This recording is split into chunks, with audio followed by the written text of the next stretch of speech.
Pokémon has made quite some missteps over the generations, but what is truly the worst thing about every mainline game? That's what we're gonna look at today. We begin of course with the games that started it all, Red, Blue and Yellow. I honestly think these games have become a bit underappreciated in recent years. They're incredibly deep and vast for an original Game Boy game, but we aren't here to hype these games up today. And anyone who has ever looked into Generation 1 will know what the worst thing about them is. The glitches and mistakes. Now, glitches are never good, obviously, but they can be quite harmless. I don't think they're a super big deal necessarily. Mistakes are also human and can happen, but the way Red and Blue have glitches and mistakes is cutting it close to unforgivable. If it was just missing no or the other weird stuff you could pull, all good. But core elements of, for example, the battle system just don't work as they're supposed to, and that's a big problem. Moves and items that are supposed to increase your critical hit rate actually lower it. Moves with 100% accuracy can still rarely miss. The faulty catch rate mechanics make it so there are scenarios where Pokeballs work better than Ultra Balls. Ghost types are ineffective against Psychic rather than super effective. The success rate of one-hit KO moves was based on your speed stat. Opposing trainers will always use super effective moves, even if those moves do nothing, and the list goes on and on and on.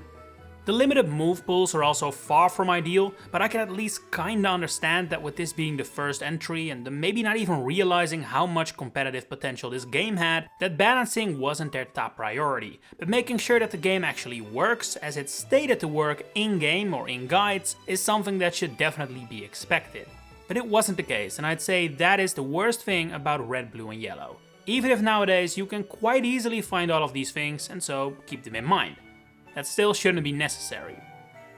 Next in line are Gold, Silver and Crystal, games that fixed all these aforementioned mistakes, were even grander than Red and Blue, but definitely had some new slip-ups to call their own. What to think of the surprisingly limited availability of the new Pokémon, the ones you probably bought the game for and actually want to use. So many are only found in Kanto or locked behind stones you can't easily get. It's a strange decision that has become one of the main talking points about these games. In a more minor category, but still annoying, I want to mention the incredibly frustrating experience that is using the box in Gen 2. It is so incredibly slow, it asks you to save constantly, and the problem from Gen 1 where you can't catch Pokémon if your current box is full still exists. It's a nightmare. But both of these examples I would not consider the absolute worst thing about Gold, Silver and Crystal. My personal biggest gripe with these games has always been one I haven't really heard people talk about much, and that is the near complete lack of an interesting story and characters. This is the only Pokémon game without its own evil team. It reuses Team Rocket, and while that doesn't necessarily have to be a problem in and of itself, the fact that none of these Team Rocket figureheads are even actual characters is insane. The remakes fixed this by adding actual named admins and bringing Giovanni back, but in the originals, during the entire game, you only face off against face and nameless mooks of varying rank. The only character who's actually introduced in this game and has an actual character arc and role in the story is Silver. The rest is either a gym leader with limited importance or a character that already existed in Gen 1, like Professor Oak or Lance. It gives Johto a real identity problem in my opinion, and makes it feel too much like an extension of Kanto, which isn't exactly helped by the aforementioned Pokémon availability problem. And it's a real shame too, because in terms of atmosphere, Johto is one of my favorite regions. I just wish it had more of its own legs to stand on. We move on to the GBA next, for Ruby, Sapphire and Emerald. By the way, if you've been wondering, I have so far been combining third versions with the original two, but it's only because I think the worst thing about, say, Red and Blue is also the worst thing about Yellow. When that stops being the case, they will be separated. That point is not yet here though, as Emerald has the same big problems as Ruby and Sapphire. And here, I think the moment where you play these games matters a lot in what you perceive to be the biggest problem. I was a kid when Gen 3 released and was hyped to the maximum. But what I absolutely hated about these games after playing them for like hundreds of hours and being completely obsessed with it was how it was impossible to get even close to a full national dex in Ruby, Sapphire and Emerald.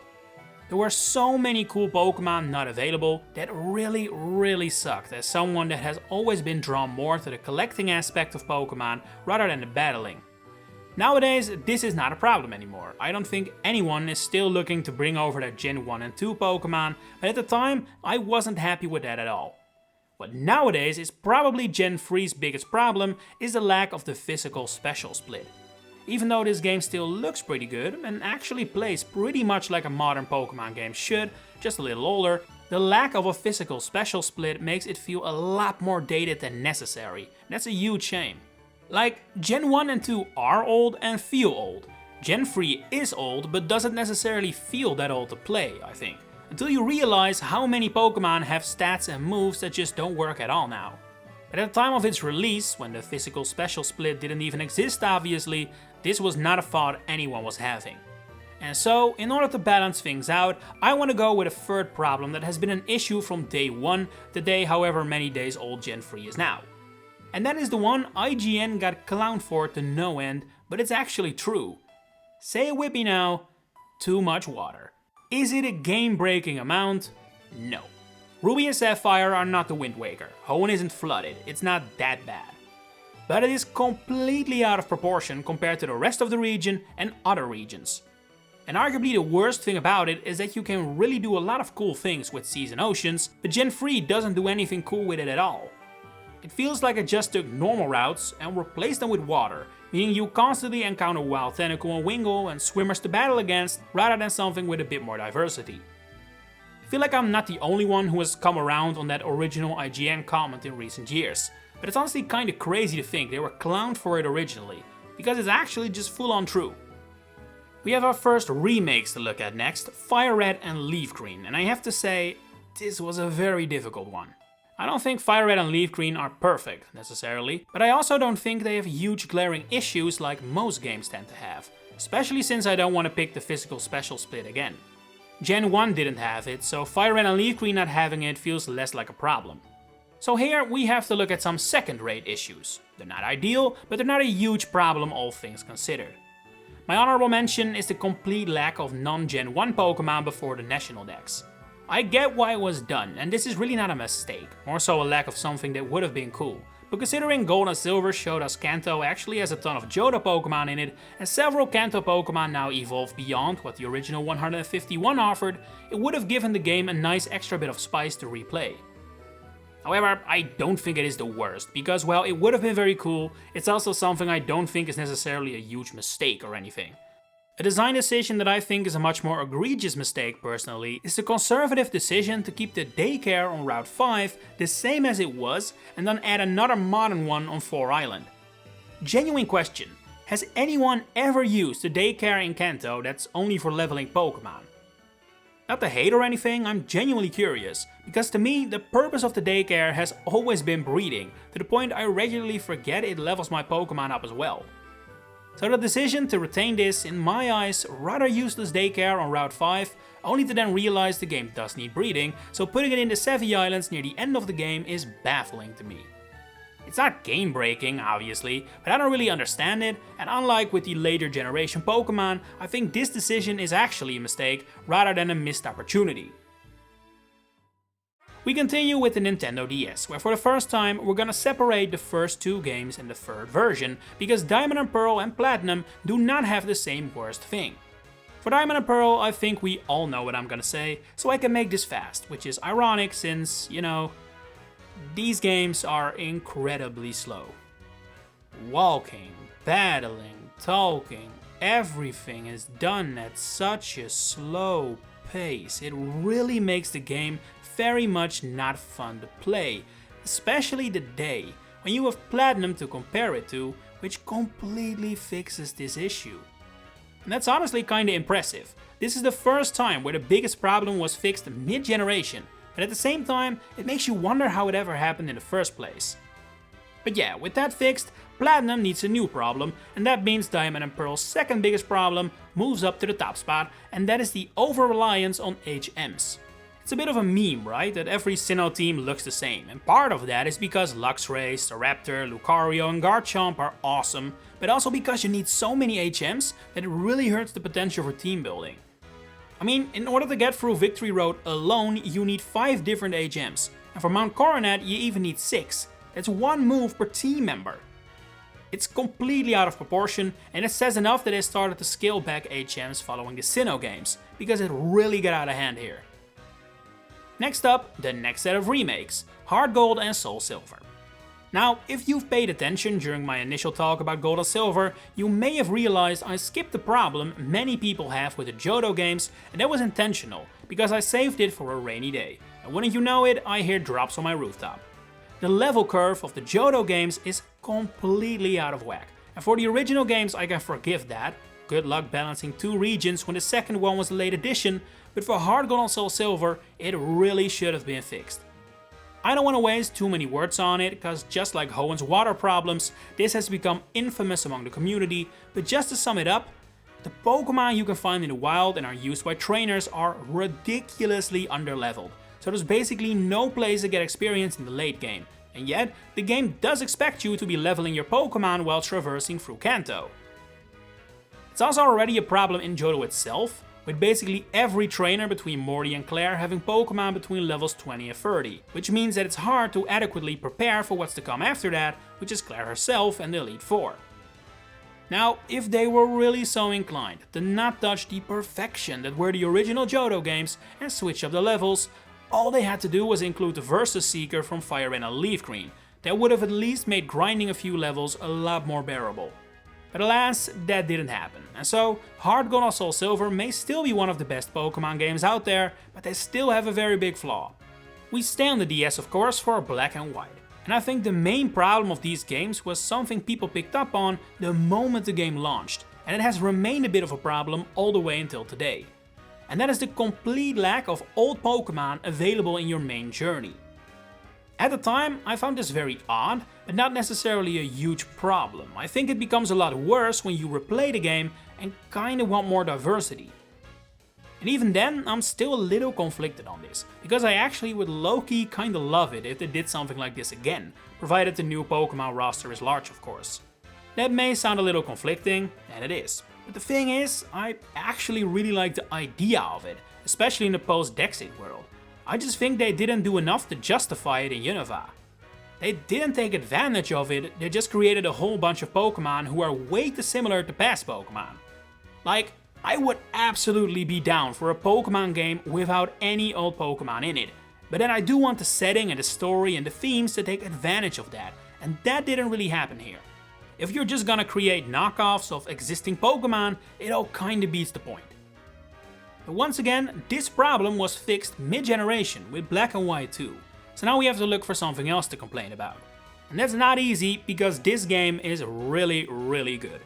So, similar to FireRed and LeafGreen, we have to look at some minor issues, and that lands me on the story. It's not bad, definitely not, but I do think it's a bit of a downgrade compared to Black and White 1, and that's not what you want from a sequel or third version in spirit. The lack of N as a compelling factor is a shame, Team Plasma's second go-around is a lot less based in actually interesting philosophies and more just generally evil, and while I do like Colress, the fact he ends up getting overshadowed a little by the return of Ghetsis is a bit of a shame. That's not to say the story in this game is bad. Compared to for example Gold and Silver's, it's fantastic, but compared to Black and White 1, it's a downgrade I'd say, and that's not what you want. On to X and Y, and hoo boy, if you ask me, these are the Pokemon games with the most glaring issues out of all. The story, not great. It's not awful, there are some compelling characters like Lysander and AZ, but there are also some huge misses like your little friend group and Team Flare as a general evil organization. The new Pokemon, probably my least favorite crop, and then it definitely doesn't help that it's also a small crop. The complete lack of post-game, far from ideal. X and Y are also probably the ugliest Pokemon games I'd say, especially in a vacuum. If you compare it to its contemporaries, then it's probably Scarlet and Violet, but in a vacuum, straight up X and Y versus Scarlet and Violet, I would pick the latter every day from a graphical standpoint. But none of these is even the worst thing. That questionable title goes to the difficulty, or rather the complete lack thereof. Many people have contributed this to the EXP share, which now gives experience to everyone, but I don't think that actually is the problem. The problem is that it wasn't accounted for, like future games would do a lot better. But what makes matters even worse, and that's something the future generations don't have problems with, is Mega Evolution. This is one of the core selling points of Kalos, it's X and Y's whole thing. and yet I rarely ever actually use it during my playthroughs because it's basically an automatic win button. It's just not fun. You can count the amount of trainers who are able to withstand your Mega Charizard or Lucario on one hand. It kills what is supposed to be the entire centerpiece of these games, and that's such a terrible thing that it makes the difficulty the worst part of X and Y for me, even if you can circumvent it by putting restraints on yourself, which you can't with the story or graphics, for example. Then we have Omega Ruby and Alpha Sapphire, and we can keep things short here because the worst parts of these games are topics we've already discussed. I know a lot of people bring up the lack of a battle frontier, but for me that can't be the worst thing. It's the category would have been cool if it happened, but not implementing a very cool idea is not such a terrible thing to me.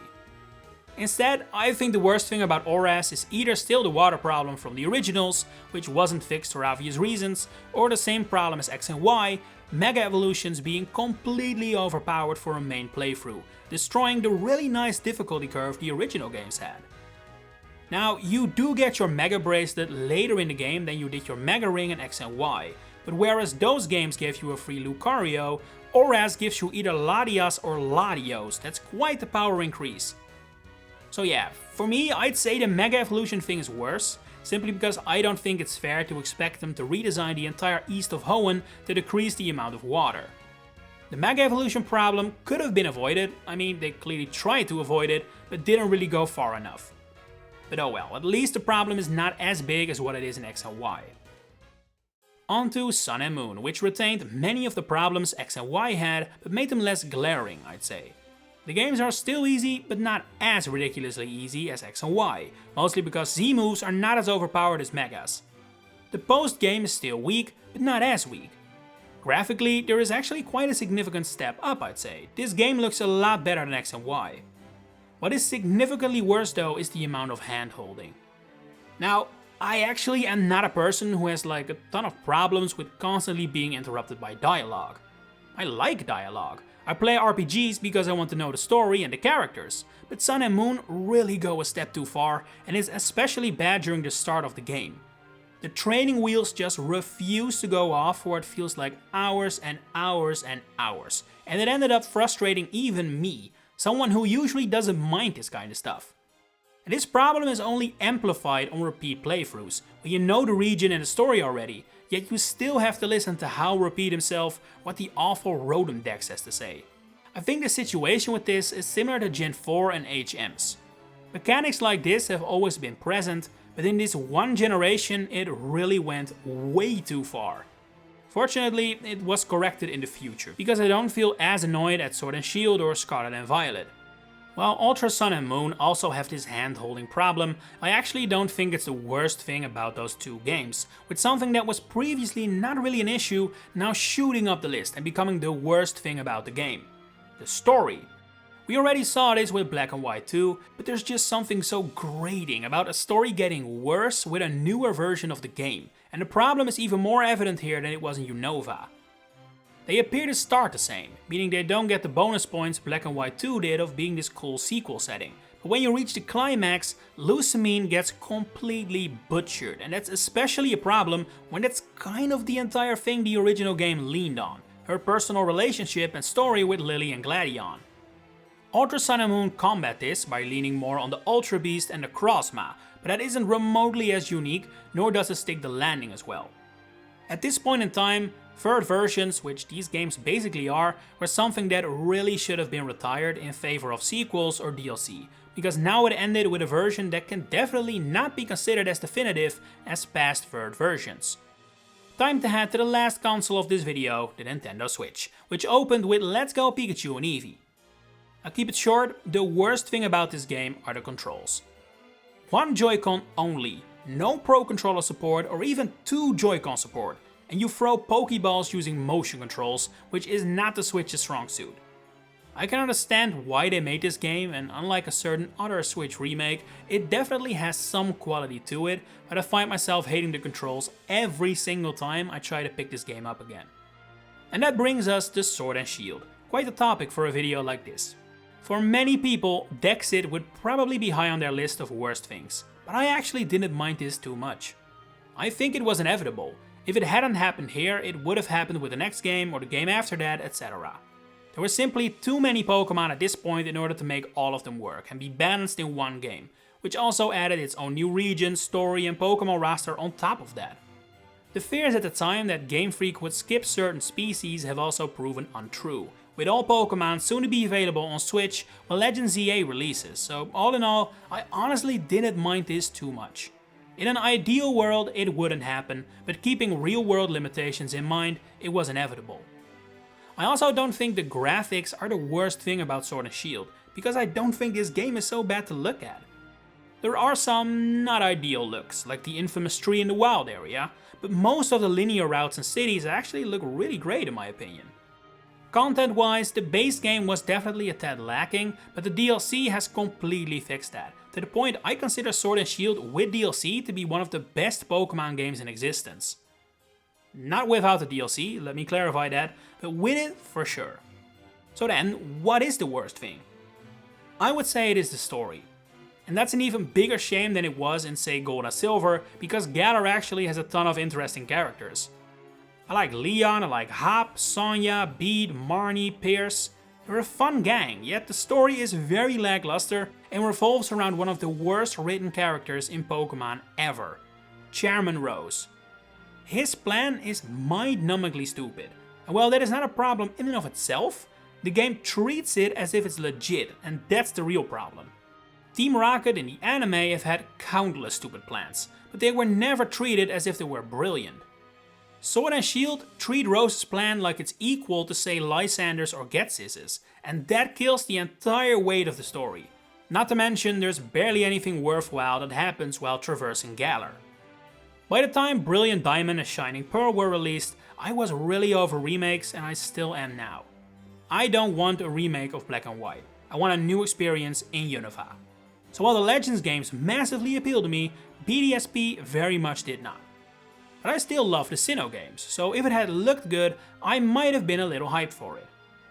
But no. These games are the worst looking Pokemon games of all, and that is the worst thing about it, because now you end up with a game that is actively worse than Diamond and Pearl. For a remake, that is unforgivable. There are some other problems, like the EXP share and affection throwing the difficulty curve out of whack, but that pales in comparison to the graphics for me. Give me that GameCube looking tree over the mobile game chibi graphics of BDSP every single day of the week. No contest for me. And I'm afraid we have to kinda stick with the graphics and the look of the games as we go towards the final two entries, but I do want to make it very clear that the circumstances are very different compared to BDSP. With BDSP, the graphics are the worst thing about awful games. With Legends Arceus, the style of the game is the worst thing about a very good game. And I actually kinda don't mind Legends Arceus' style, I think it has its charms. I just still think it's the worst thing about it, because the rest is really, really good. I guess for some people the lack of battling focus could also be up here, but as we established earlier, I'm more of a collector than a battler, so Legends Arceus was close to my dream game. The only thing that was different in my dreams was the way it looked, so that is the worst thing about it for me. So we now have two back-to-back wins for graphics. I wonder what is gonna win for Scarlet and Violet. It's the performance and graphics. The game runs terrible, the game looks terrible, and that is a huge shame, because in terms of content, story and gameplay, this is a top tier Pokemon game. But because it looks and runs like dog water, that isn't the narrative that surrounds them. I didn't have a massively glitchy experience like several people online did have, but for me too the game has occasionally crashed, and of course I experienced the frame drops as well. Those are par for the course in this game. And yet I still feel quite positive about Scarlet and Violet, because at the end of the day I care more about gameplay, story and having fun than I do about graphics or FPS or whatever. The game needs to work, obviously, but that it did. It's not like it wouldn't launch or anything. Of course, I agree that a modern game from a series as huge as Pokémon has to work better than Scarlet and Violet did, but at the same time, it doesn't have a huge influence on my enjoyment of the game itself, if that makes sense. But hey, I definitely can't deny that it is easily the worst thing about our visit to Paldea. So yeah, kind of a positive note to end the negative video on, huh? But anyway, what do you consider the worst things about the Pokemon games? Share it in the comments below. If you enjoyed this video, please consider giving it a like and subscribe to the channel to stay updated on all my future Pokemon content coming up. For now, thanks for watching and enjoy the rest of your day.